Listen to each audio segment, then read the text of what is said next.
If you were the village outsider with no one to turn to when aliens invaded, what would you do? People can be awful, even in the face of a terrifying invasion by clicking, creaking creatures that have powers beyond our greatest technology and bodies so horrible the sight of them chasing you is enough to make you piss your pants. If we want any chance of fighting back the alien onslaught, we're gonna have to work very quickly and realize our secret weapon is the friends we make along the way. I'm just kidding. I'm gonna break down the mistakes made, what you should do, and how to beat the aliens in No One Will Save You. Hey everyone, it's Martin from Nerd Explains. You're probably wondering what happened to Mr. Nerd. Well anyway, let's get into it. Oh, and if you like the sound of my voice, be sure to let us know in the comments. I'm not gonna read them, but, you know, engagement. Brinn is living the fantasy of millennial women everywhere. She's inherited a kick-ass house in the country, spends her days dancing and making clothing in her cottagecore workshop, and has been shunned by the rest of her community like a forest witch accused of snacking on children. Just the perfect life. So what if people call in the middle of your happy day threatening to kill you? Small price to pay for housing in this economy. No, she's not a witch. It's an actual horror from her past that's turned her into the village pariah. She's the reason her best friend Maud is no longer among them, but the movie will explore that plenty later on. Like the film's title tells us, no one's going out of their way to save her, especially now that her lawn has been marked by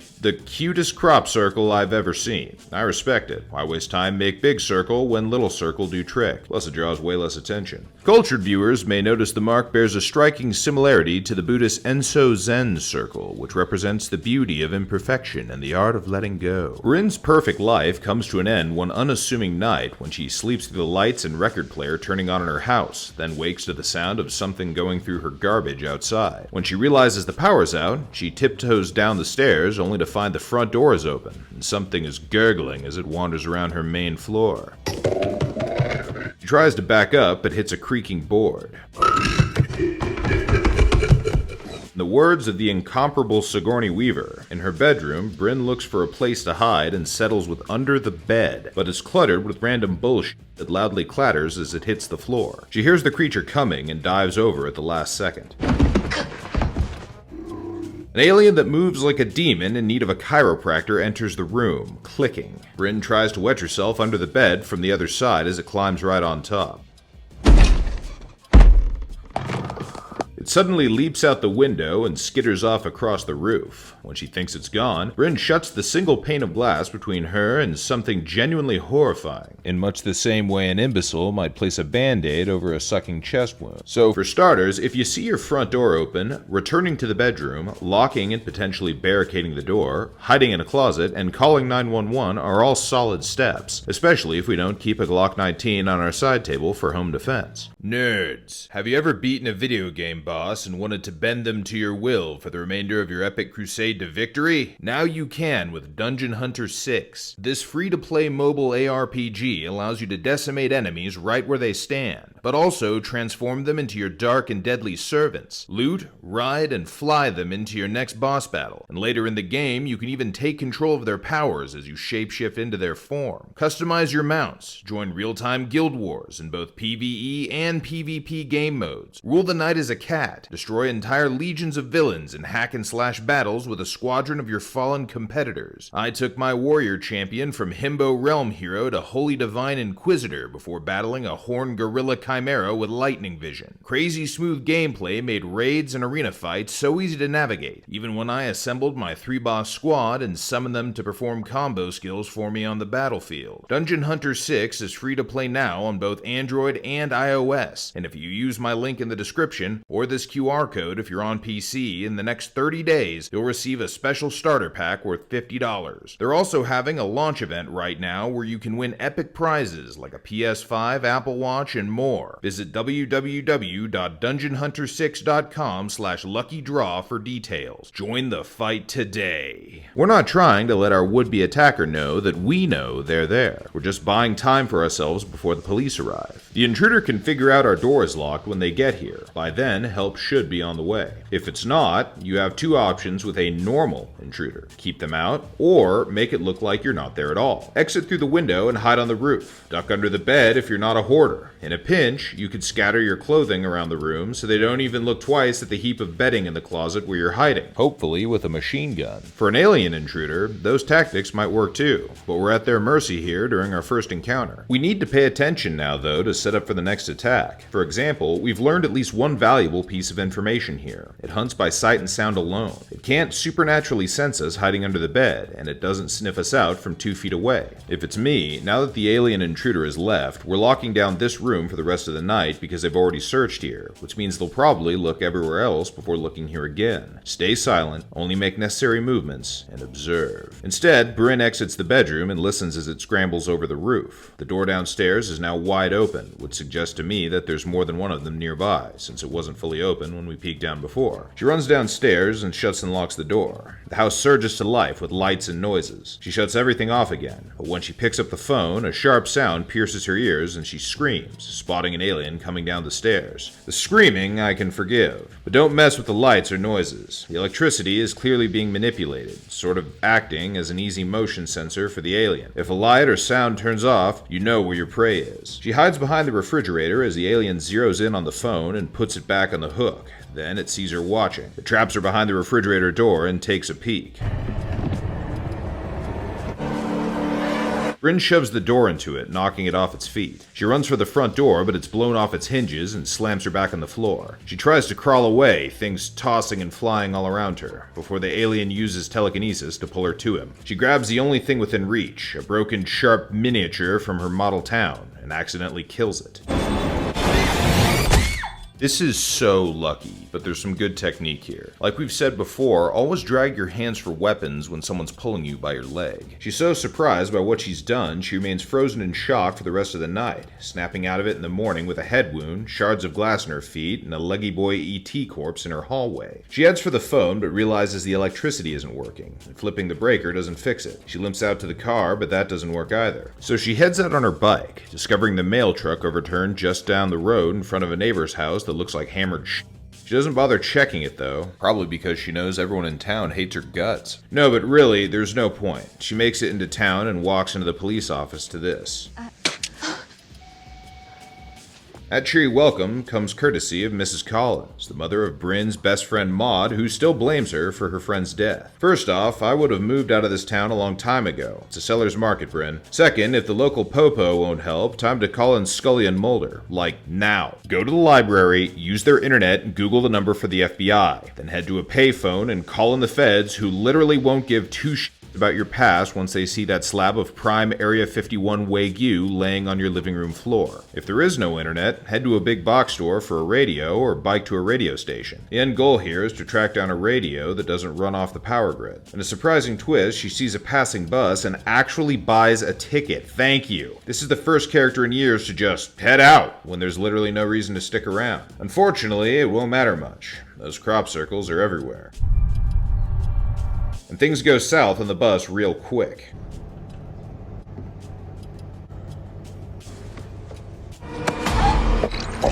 An alien in a man suit grabs Brinn. She shoves him back, falling victim to Newton's third law. The alien begins climbing through the bus and she wiggles backward until a female alien comes at her. The bus driver sees the contortions and slams on the brakes, knocking the aliens to the floor. Brinn is up and running. She shortcuts through someone's property until she reaches a local church, but it's locked. Oh well, prayers couldn't hurt, but that's precisely the problem. We need guns, lots of guns, and ammunition. Fortunately, we're in Louisiana, so finding a gun store with plenty of both shouldn't be a problem. Instead, she heads for home, encountering a live arts performance along the way as the alien-snatched townies raise their hands almost in praise of an approaching storm. At home, she smells something rank and discovers that a small thing has escaped through the alien's mouth and fled outside, but she can't find it when she looks. With the storm fast approaching, she prepares for an attack. She lights candles and lanterns, sets pots of water to boil on the stove, closes storm shutters, and nails blankets across windows without them. Ah yes, missile-proof quilts and tons of corners and access points you can't defend. The secret to survival in any alien apocalypse. Who needs an AK when you've got Grandma's blankie to protect you? She's preparing a couple fun tricks here, but we'll get back to those in a minute. Let's pause here momentarily before the chaos commences to talk strategy. Our first decision, do we stay or do we leave? Well, we tried leaving, but we didn't bother checking in town whether there's been any news from the outside world. Our only working vehicle is a bike. If we're going anywhere, it's to the village prepper, who's probably already in his hidey hole somewhere. We know every room of this house, which means until we know more, it's going to have to do. The second decision to make is, do we barricade the entire house or barricade a single area we can tightly control? Cornering ourselves is scary, gives us less room to play with. But if we can't secure the house, we're just turning it into a minefield. Ultimately, keeping the entire house at our disposal provides more potential ammunition and offers more hiding spots. If it were me, with the limited time we have, I'd be looking for fallback points and prepping weapons in every room. I would also be prepping distractions. Yes, we're home aloneing this place, and in more ways than one. Just because they have technological superiority over us doesn't mean they have any experience with the mundanities of boring human life. Any item they're not already familiar with will trip them up, especially if it doesn't react with electricity. This human-sized dollhouse is packed with stuff they've probably never seen before and don't know how to use. Lawnmowers, bed frames, and corkboard tacks, for example, make sense in context and from experience. But litter the floor with tacks and they might have to step on them just to realize they're painful. We know we can kill them because we already have, so anything sharp should be within arm's reach in every room. We know they use their eyes to hunt, so throwing blankets over their heads could disorient them, although that might not be super effective given their telekinesis. Better yet, tie strings across entire rooms and hang blankets over them to create hiding areas and limit their lines of sight. And if we're going to have candles burning, which I really wouldn't recommend, at least keep an aerosol can of something nearby to use as a makeshift flamethrower. It might not kill them, but, it'll look cool. Oh, and definitely put a flamethrower triggered by a tripwire at that unprotectable front door hole. Could they find these things? Absolutely, but who cares? If they're animalistic, they'll walk into the traps. If they're intelligent, it'll make them more cautious and less confident about entering rooms, buying us precious reaction time. It'd also be great to throw in a little experimentations, put on some thick-soled shoes, then coat the floors in various chemicals to see if any irritate them. Even if we don't survive, it could provide potential clues to survivors later on. Spotlights from above survey the house. Brinn hears something downstairs and watches nails remove themselves from the blanket she hung across the broken front hole. The impenetrable couch gets tossed aside and the aliens beam out their dearly departed friend right before Brinn sneaks into the basement and another alien lands on the porch. One more beams into the basement through the cellar doors and begins stalking her. Despite only lucking into the impaling weapon that killed the first alien, Brinn waits until now to grab some nearby scissors, which of course are her only weapon. She then takes cover under the table only to get faked out by the alien. It takes the scissors from her like they're nothing. What a shame. If only we'd grabbed literally anything else we could use to defend ourselves. The alien seems almost curious about her and the other thing she grabbed. It's a picture of her and her best friend Maud. He has to crank his power up to take it from her, and she bolts up the stairs into the main house. Unfortunately, she's not alone here either. A smaller alien sneaks up behind her and attacks when she looks back. Pinned to the floor, she pulls its arm toward her mouth and tears out a chunk. Respectable move, but enjoy your space aids. Yet again, the creature's only response to her attack is a look of confusion. Brinn lunges for the trick she prepped earlier. She hits the alien with 3 pots of scalding water, which only dazes it. The last she spills slipping on the rest. Wielding the pot, she begins to back away, and the alien follows. In the hallway, a sudden powerful beam of light penetrates the house and magnetizes the pot to the wall. She's forced to leave it behind as the small alien advances, and then suddenly retracts into an odd holding crouch as she backs away and enters the bathroom. This it doesn't like. It claws through the door in seconds. She tries to escape through the window, but it pulls her back in. She keeps it at bay with a mop until it breaks, giving her an easy stake. Great job. Hit it again. There's a second piece of sharpened mop lying around. Give it a fatal lobotomy, or just keep hitting it with the door. Whatever we do, we're not going outside, because that's where the powerful levitation beams are. There are also way fewer improvisational weapons out there. But of course, Brinn heads right outside when the alien starts moving again. You do know you have the power to fix that, right? Okay. Something peers at her from over the shed. She turns to run when the alien man from the bus appears. He drags her out into the open, where the creepy spider alien waits. It begins twisting and contorting its limbs, signaling to the mothership overhead. Brinn slips from the alien man's grasp. He reaches for her, and she kicks him back. As the ship lifts, then drops him, we see the burn mark on the ground, the little crop circle, suggesting that every mark we've seen to this point has basically been a grave marker for a body-snatched townie. Just then, something strange happens. Well, strange is relative. The ship overhead splits and flies away, genuinely surprising the spider alien. As the alien man begins to twitch again, Brinn runs away, pursued by my nightmares. It gets caught in the clothesline, which confirms my suspicion that a bunch of mundane household traps would have probably worked wonders on these things. It's double and triple confirmed a second later when it crawls onto the house to alert the others, only to immediately trip and fall off, and then get trapped in the car when Brinn lures it in. It shatters the gas tank and Brinn triggers it to explode. I think we all know cars don't actually explode like this, and Brinn's definitely burning her hair off running away from this so slowly, but most things are susceptible to fire. The skybeam appears over the car, then follows Brinn back into the house as she races up the stairs. There's another brief flash of golden light, and another alien enters the house, walking right up to the door in the room she's hiding like it knew exactly where to find her, which, if it did, that neuters any escape attempt. The alien seems to be the same one from the basement. It stops to study pictures of Brinn and Maud together. Brinn tries to sneak attack.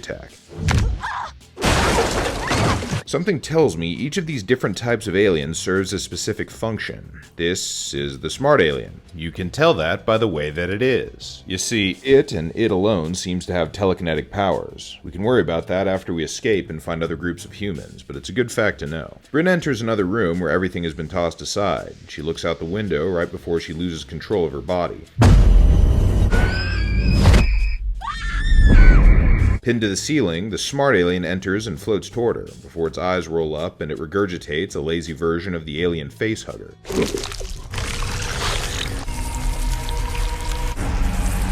Brinn wakes up screaming in her own bed, house completely intact as if nothing ever happened. She hears a noise and someone walks out of the kitchen, blurred and shaking. Brinn calls her Maud and apologizes to her right before reaching down her own throat and extracting the little bugger, giving her this dreamy hallucination.